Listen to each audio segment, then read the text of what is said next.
Hi there, my name is Laura Shanley, and I'll be presenting the traumatic brain injury portion of neurocognitive disorders.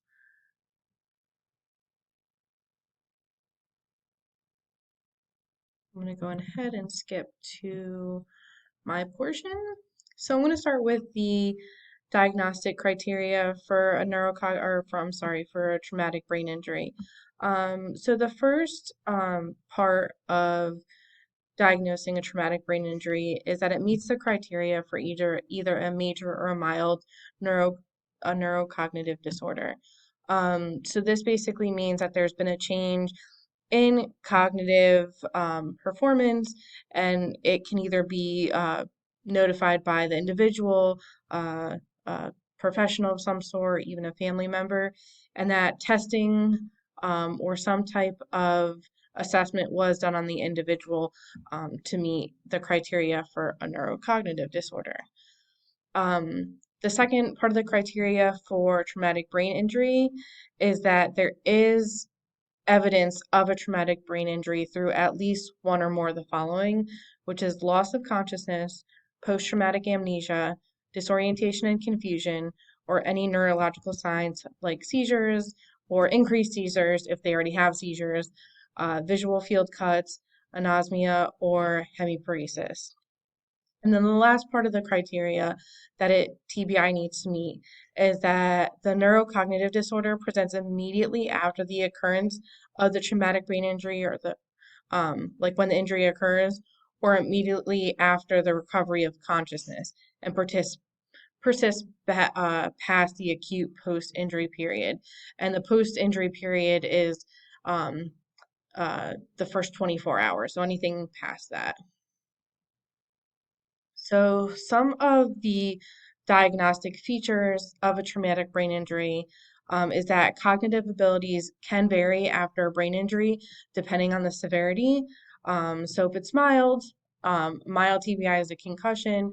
They can have some memory loss, but typically when it gets to be either a moderate to major TBI is when we see more symptoms such as the loss of attention span, your executive learning, memory loss, slowing of speed with retaining information, and disturbances in social cognition.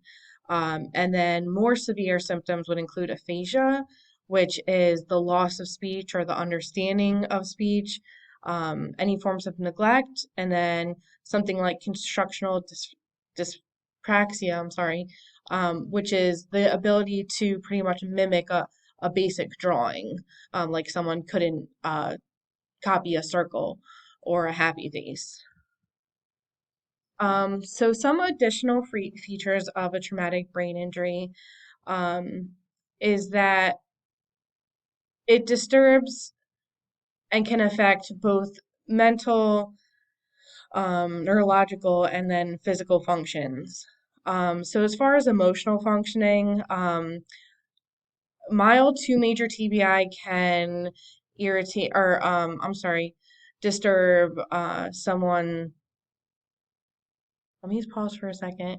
Can affect someone. They can become irritable, frustrated. They can have a lot of tension, anxiety, or irritability. They can also have personality changes such as aggression, apathy, or suspiciousness. There's a lot of physical changes as well, such as headaches, sleep issues, tinnitus, vertigo, and fatigue, but can become more severe the more severe the injury. And then neurological symptoms include seizures, hemiparesis, and visual impairment. But I want to jump back to the emotional function as well, because I highlighted the more common ones, but there can be deep depressions as well. There can be psychotic episodes. So those are a lot of things that a TBI can affect in a person. And what's interesting is that when you look through the DSM, um, there's no with a differential diagnosis for a TBI, it can be there's more comorbidity with PTSD or depression. But anything like hoarding or any sort of psychotic disorder, it can't, there's no, if a person has a TBI, they can't be diagnosed with one of those disorders. So this is how you rate a TBI, and these are just two basic charts that kind of coincide with each other. And then just to make a note, is the severity of a TBI at the time of the injury does not have to correspond with the severity of the resulting neurocognitive disorder, which is sort of what you'll see in the video link that I presented.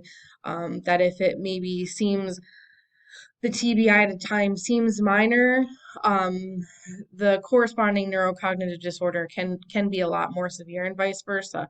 A person can have, sort of a major injury, and then the neurocognitive disorder, um, the symptoms aren't as severe as maybe what they thought.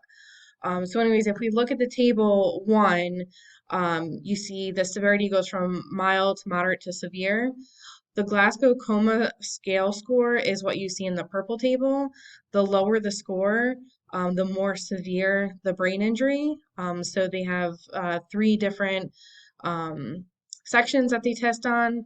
It's your eye-opening response, your verbal response, and your motor response. So, like I said, if you have a higher score, you have probably a more mild TBI rating, whereas if your score is a lot less, you're going to have a more severe TBI rating. They also measure your loss of consciousness, starting at 30 minutes or less and going on 24 hours and over. And then your post-traumatic amnesia, which is your loss of memory, going anywhere from none to an hour to 24 hours and over.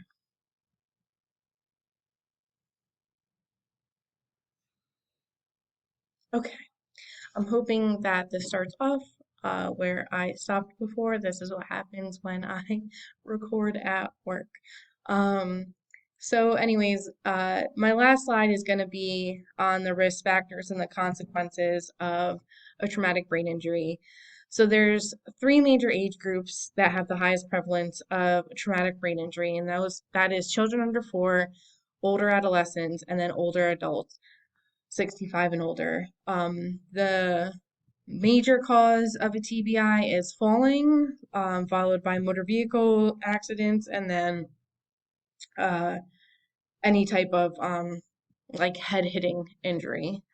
And then, sort of what I mentioned before, repeated concussions can lead to a more severe neurocognitive disorder, which is something that they're looking at more heavily in sports. Because a lot of times, especially like football players or hockey players, are continuously getting mild concussions, but um, research is now seeing where those, multiple mild concussions lead on later in life. Um, so then a mild TBI or concussion usually resolves in 3 months, while a moderate or major TBI can result in a lifetime loss of typical functioning. And the loss is both physiological and psychological. So that can mean a lifetime of depression and anxiety, memory loss, language loss or understanding, speech loss, any sort of life skills, different sleep patterns. Um, just to give you an example, my cousin has a TBI from hitting a roadside bomb when he was overseas. And it's interesting because he is 100% found disabled by um, the Army, but not by Social Security, which is interesting. Anyways, he has to sleep for at least 12 hours every night and then sleep at some points during the day. And then his mood is typically all over the place because he refuses to take medication. Um, but it's sad, both sad and interesting to see the before and after of his what his function is. So yeah, that is your sort of basic delve into traumatic brain injuries. And then lastly, there's going to be two videos. The first is just like a little animated TBI informational video. It's really not long, but I think it's like helpful in understanding if you're more of a visual learner. And then the second is Matthew's story, which is like a super interesting story. I don't want to ruin everything for you, but pretty much um, it's a guy who, when he was a little boy, fell and got injured and um, didn't have the effects of a traumatic brain injury until like 20 years later. So thank you for watching. I hope it was informative and yeah, enjoy the rest of the presentation.